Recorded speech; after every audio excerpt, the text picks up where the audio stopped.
सवाल अब ये एक्चुअली उठता है कि वो बहरा हिंद के अंदर जो एग्रीमेंट हुआ है उसका मिडल ईस्ट की इस वॉर से क्या ताल्लुक, वो मैं आपको अब बताने लगा हूं। हुआ ये कि अमेरिका जो अटैक्स करता है, इसके अंदर सबसे अहम जो उनका अटैक होता है वो होता है फिफ्थ फ्लीट, जो उनकी वॉरशिप है। मतलब वो जिनकी बैटल की जो वॉरशिप्स की सबसे बड़ी प्रेजेंस है मिडिल ईस्ट के अंदर, उसे कहते हैं फिफ्थ फ्लीट।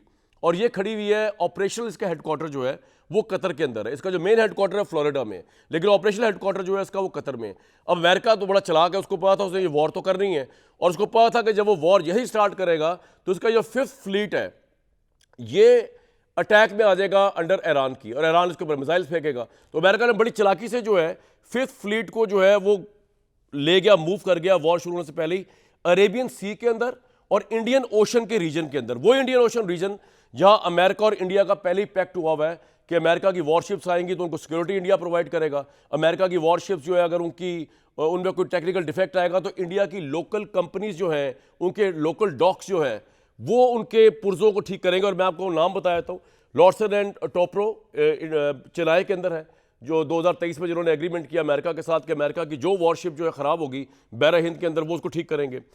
मैक्सो डॉक, ये भी इंडिया की एक इंटरनल डॉक कंपनी है, इन्होंने एग्रीमेंट साइन किया। कोची शिपयार्ड, ये भी इंडिया का है, इन्होंने भी इसी एग्रीमेंट के तहत, जो कि मास्टरशिप एग्रीमेंट था इंडियन गवर्नमेंट का अमेरिका के साथ, ये लोकल प्राइवेट कंपनीज ने कहा कि अगर अमेरिका की वॉरशिप जो है वो किसी भी तरह से उसका पुर्जा खराब होगा या उनकी मेंटेनेंस करनी हो, हम करेंगे। अब जब अमेरिका ने फिफ्थ फ्लीट वॉरशिप को जो है ले आया बहरा हिंद के पास, तो अब यहां से इंडिया का रोल शुरू हो गया। और यहां से इंडिया ना सिर्फ उनको सर्विलेंस दे रहा है, उनको सिक्योरिटी प्रोवाइड कर रहा है, उनके पुर्जे जो है अगर खराब हो रहे हैं जहाज के वो भी ठीक कर रहा है। इसमें सबसे अहम डेवलपमेंट जो है वो है कि ईरान ने वॉर शुरू होते ही जो मिडिल ईस्ट के अंदर पानी के अंदर जो जो डॉक्स थे ना, जिसके अंदर से अमेरिका जो है अपना रॉकेट लॉन्चर या मिसाइल को लॉन्च कर सकता था, ईरान ने उन सबको तो नकारा कर दिया। एक जगह बची है जहां से अमेरिका अपने मिडिल ईस्ट के अंदर, जहां से वो अपने रॉकेट लॉन्चर जो है उनको उड़ा सकता है। खासतौर पे उनका जो बहुत ही अहम एक बड़ा मिसाइल है टॉम हॉक्स, जो वर्टिकल जाता है और वो बहुत बड़ी स्पीड में जाता है और बहुत तबाही लेके आता है। उसके लिए एक ही जगह है, वो है मॉरिशस में, से कहते हैं डेगो गैसिया पोर्ट। ये मॉरिशस के अंदर है और मॉरिशस का बरतानिया के साथ एग्रीमेंट हुआ है, 90 ईयर्स की लीज है, और इसके अंदर वो उनको प्रोवाइड करते हैं। और अमेरिका के पास वही यही जगह रहेगी क्योंकि ईरान ने बाकी सारी जगह तबाह कर दी है।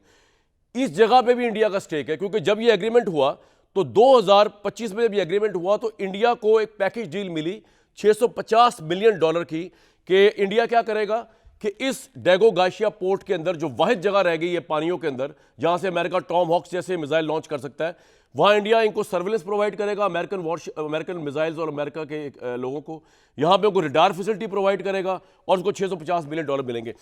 ये वॉर है जिसके अंदर इंडिया पूरी तरह इन्वॉल्व है। ये नहीं कि इंडिया कब आएगा, इंडिया आ चुका हुआ है, वॉर से पहले आ चुका था, इन एग्रीमेंट्स के तहत आ चुका हुआ है। And it is a very alarming fact for Pakistan as well. Iran की तो आंखें खुली जानी चाहिए। जाफरी साहब, कितना डिसअपॉइंट है ईरान की गवर्नमेंट इंडिया के कंडक्ट से, या नहीं है?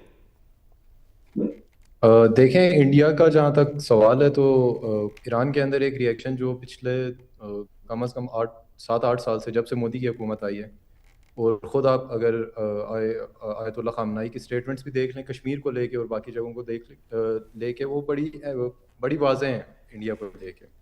यानी इंडिया ईरान का एक एलाय समझा जाता था एक बड़े अरसे तक, लेकिन मोदी के आने के बाद जो है वो इन रवाबित में काफ़ी चेंज भी आया और काफ़ी इसमें अभी जो रिसेंट एक वाकया हुआ है कहने इसको के, कैसे देखा जा रहा है, ये जो ईरान की एक देखिए पीसफुल इसमें बोट को जी? इसमें जो पब्लिक रिएक्शन है और जो स्टेट की तरफ से, तो खैर अभी तक इस पे कोई रिएक्शन नहीं आया जो इंडिया जिस तरह से इस पूरे मामले को देख रहा है।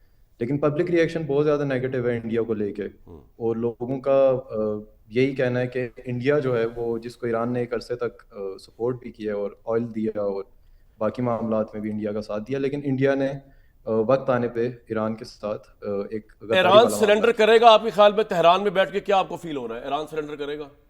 नहीं, ईरान के अंदर इस टाइम पे सरेंडर को लेके या हत्ता सीज फायर को लेके या मुज़ाकरात को लेके कोई बात नहीं हो रही। उसकी वजह यह है कि अवाम, आयतुल्लाह खामनाई जो थे वो अवाम की एक रेड लाइन थे, और जब वो रेड लाइन क्रॉस हुई है उसके बाद से जो है लोग बिल्कुल भी, हत्ता अपनी हुकूमत पे हर रोज़ जो है वो बाहर निकलते हैं, एहतजाज करते हैं कि आपने किसी भी सूरत अमेरिका के साथ या इसराइल के साथ कोई डील नहीं करनी, कोई मुज़ाकरात की तरफ नहीं जाना। उसकी वजह ये है कि अभी तमाम रेड लाइंस जो है वो अमेरिका और इसराइल क्रॉस कर चुके हैं। ठीक है। बाकी यहाँ पे ज़ाहिर है कि हर रोज़ अटैक्स हो रहे हैं, ईरान में भी हो रहे हैं और ईरान की तरफ से भी हो रहे हैं। वो एक जंग का एक नेचुरल मामला है, वो होता है। बिल्कुल ठीक है। लेकिन कोई किसी किस्म सरेंडर की कोई बात कोई नहीं आप हो नहीं हो रही। रही बात।